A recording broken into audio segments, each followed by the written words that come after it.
നമസ്കാരം, എല്ലാവർക്കും ഐറസ് പാരഡൈസിലേക്ക് സ്വാഗതം. ഞാൻ ഡോക്ടർ അയോണ അർജുൻ.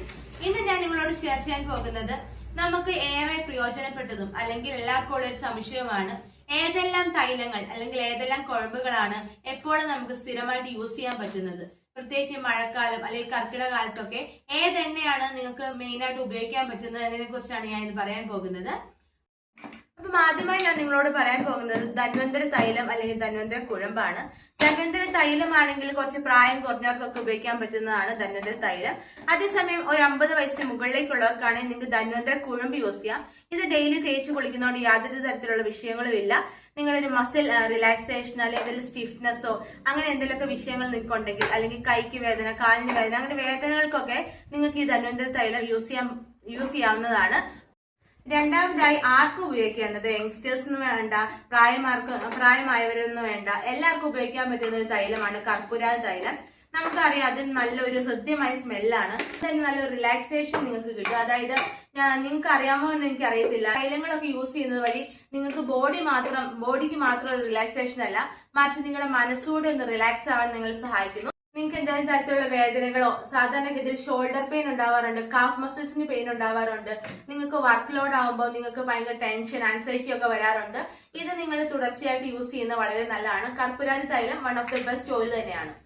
ബല തൈലം എന്ന് പറയുന്നത് വേദന സംഹാരിയായിട്ടുള്ള തൈലം തന്നെയാണ്.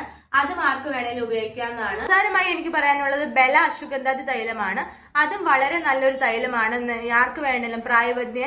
ആർക്ക് വേണേലും ഉപയോഗിക്കാൻ പറ്റുന്ന ഒരു തൈലം തന്നെയാണ് ബല അശ്വഗന്ധാതി തൈലം. ഇത് നല്ലൊരു മൈൻഡ് റിലാക്സേഷൻ ആണ്. അതുകൊണ്ട് തന്നെ നിങ്ങളുടെ നെർവസ് സിസ്റ്റം ഒന്ന് കാം ഡൗൺ ആക്കാൻ വേണ്ടി സഹായിക്കുന്നു.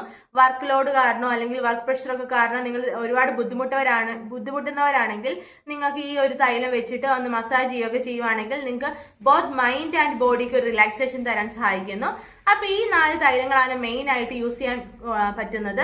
ഈ മഴക്കാലത്തോ കർക്കിടക കാലത്തോ എപ്പോ വേണമെങ്കിലും യൂസ് ചെയ്യാൻ, അല്ലെങ്കിൽ ഒരു ഡോക്ടറിന്റെ കൺസൾട്ടേഷൻ കൂടാണ്ട് നിങ്ങൾക്ക് യൂസ് ചെയ്യാൻ പറ്റുന്ന 4 തൈലങ്ങൾ ഞാൻ ഈ പറഞ്ഞവയാണ്. അപ്പൊ ഇത് എങ്ങനെയാണ് യൂസ് ചെയ്യേണ്ടതെന്ന് ചോദിച്ചാൽ വീക്ക്ലി വൺസോ ചോയ്സോ മാത്രമാണ് യൂസ് ചെയ്യാൻ പാടുള്ളൂ. അത് നിങ്ങൾ മിനിമം ഒരു 30 മിനിറ്റ് അല്ലെങ്കിൽ 45 മിനിറ്റ് മാത്രം നിങ്ങൾ അത് നന്നായി ദേഹത്ത് തേച്ച് വരച്ച് വെക്കുക. അതിനുശേഷം അത് നല്ലൊരു തുണി കൊണ്ടോ അല്ലെങ്കിൽ നല്ലൊരു ടിഷ്യൂ കൊണ്ടോ നന്നായിട്ടൊന്ന് വൈപ്പ് ചെയ്തിട്ട് നിങ്ങൾ ഒന്നെങ്കിൽ സാധാരണ നിങ്ങൾ യൂസ് ചെയ്യുന്ന സോപ്പ് വെച്ചോ അല്ലെങ്കിൽ നിങ്ങൾ ചെറുപയർ പൊടിയോ കടലപ്പൊടിയോ എന്താണോ നിങ്ങൾ യൂസ് ചെയ്യുന്നത് അത് വെച്ചിട്ട് നിങ്ങൾ ചെറു ചൂടുവെള്ളത്തിൽ ഒന്ന് കഴുകി കളയുക. അപ്പൊ ഇത് ആഴ്ചയിൽ 1-2 ദിവസം യൂസ് ചെയ്യുന്നതാണ് ഏറ്റവും നല്ലത്. അപ്പൊ ഞാൻ ഈ പറഞ്ഞ വീഡിയോ നിങ്ങൾക്ക് ഉപകാരപ്രദമായി കാണുമെന്ന് വിശ്വസിക്കുന്നു. വീണ്ടും നല്ല നല്ല വീഡിയോസ് ആയിട്ട് വരുന്നതായിരിക്കും. നിങ്ങൾ ആദ്യമായിട്ടാണ് നമ്മുടെ ചാനൽ കാണുന്നതെങ്കിൽ ലൈക്ക് ചെയ്യുക, ഷെയർ ചെയ്യുക, സബ്സ്ക്രൈബ് ചെയ്യുക. വീണ്ടും നല്ല നല്ല വീഡിയോസ് ആയിട്ട് വരുന്നതായിരിക്കും. Until then, thanks for watching.